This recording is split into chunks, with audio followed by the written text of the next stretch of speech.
ಸುತ್ತಲೆ ಸೇವ ವಿಲಾಸಿನಿ ಜನ 10,000 ನಡುವೆ ಕಂಡನು ಮತ್ತ ಕಾಶಿಣಿಯನು ಪತಿವ್ರತೆಯರ ಶಿರೋಮಣಿಯ. ಹತ್ತಿರೈತರ ಲಂಜಿದನು ತನ್ನುತ್ತಮಾಂಗಕ್ಕೆ ಕರಯುಗವ ಚಾಚುತ್ತ ಭಿನ್ನಹ ಮಾಡಿದನು ಪಾಂಚಾಲ ನಂದನಿಗೆ. ತಾಯೇ ಭಿನ್ನಹವಿಂದು ನಿಮ್ಮಯ ರಾಯ ಸೂತನು ಜೋಜಿನಲಿ ಕುರುರಾಯ ಗೆಲಿದನು ಕೋಶವನು ಗಜತುರಗರಥ ಸಹಿತ. ನೋಯಲಾಗದು ಹಲವು ಮಾತೇನಾಯುಧಿಷ್ಠಿರ ನೃಪತಿ ಸೋತನು ತಾಯೆ ಭೀಮಾರ್ಜುನ ನಕುಲ ಸಹದೇವ ನೀವು ಸಹಿತ. ಅರಳಿದಂಬುಜವನಕ್ಕೆ ಮಂಜಿನ ಸರಿಯು ಸುರಿವಂದದಲ್ಲಿ ಸುಗ್ಗಿಯ ಸಿರಿಯ ಹೊಸ ಬೆಳುದಿಂಗಳನ್ನು ಬಲು ಮುಗಿಲು ಕವಿವಂತೆ.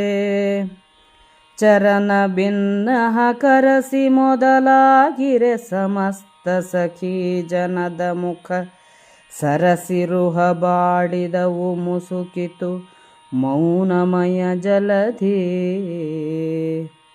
ದೂತ ಹೇಳೈ ತಂದೆ ಜೂಜಿನ ಚಾತರಿಪುವಾಡಿದನೆ ಸೋತನೆ ಕೈತವದ ಬಲೆಗಾರರವದಿರು ಶಕುನಿ ಕೌರವರು.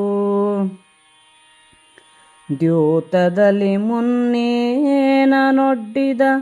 ಸೋತನೇನನು ಶಿವ ಶಿವ ನಿರ್ಧೂತ ಕಿಲ್ಬಿಷ ನರಸನಂದಳು ದ್ರೌಪದಾದೇವಿ. ತಾಗಿದುದಲ ನಾರದಾದ್ಯರ ನಾಗತವನರುಹಿದರು ಹಿಂದೆ ವಿಯೋಗವಾಯಿತೆ ಲಕ್ಷ್ಮಗೀಂದ್ರ ಪ್ರಸ್ಥಪುರವರದ.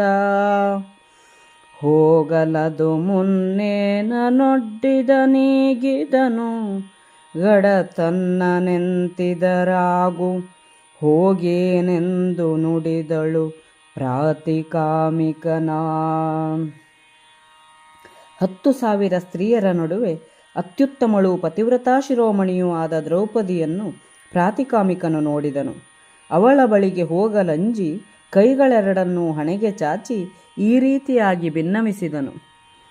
ಪ್ರಾತಿಕಾಮಿಕನು, ತಾಯೇ ನಿಮ್ಮಲ್ಲಿ ಭಿನ್ನಹ.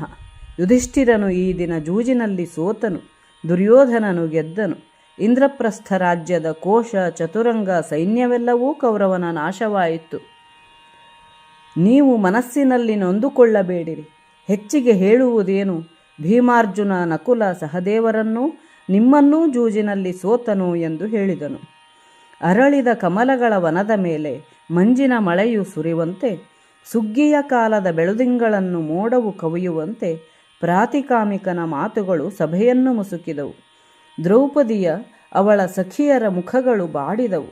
ಸದ್ದು ನಿಂತಿತು. ಮೌನದ ಸಮುದ್ರವು ಸಭೆಯನ್ನಾವರಿಸಿತು. ತಂದೆ, ಅಜಾತ ಶತ್ರುವು ಜೂಜನ್ನಾಡಿದನೆ, ಸೋತನೆ. ಶಕುನಿ ಕೌರವರು ಮೋಸದ ಬಲೆಯನ್ನು ಬೀಸುವ ಕಪಟಿಗಳು. ದೊರೆಯು ಜೂಜಿನಲ್ಲಿ ಮೊದಲು ಏನನ್ನೊಡ್ಡಿ ಸೋತನು? ಶಿವ ಶಿವ, ಅರಸನು ಕಲ್ಮಶರಹಿತನಾದವನು, ಅವನಿಗೆ ಈ ಗತಿಯೇ? ನಾರದಾದಿಗಳು ಮುಂದೆ ಬರುವುದನ್ನು ಅಂದು ಹೇಳಿದ್ದರು. ಇಂದ್ರಪ್ರಸ್ಥ ನಗರಕ್ಕೂ ರಾಜ್ಯಲಕ್ಷ್ಮಿಗೂ ಅಗಲಿಕೆಯಾಯಿತೆ. ಅದು ಹಾಗಿರಲಿ.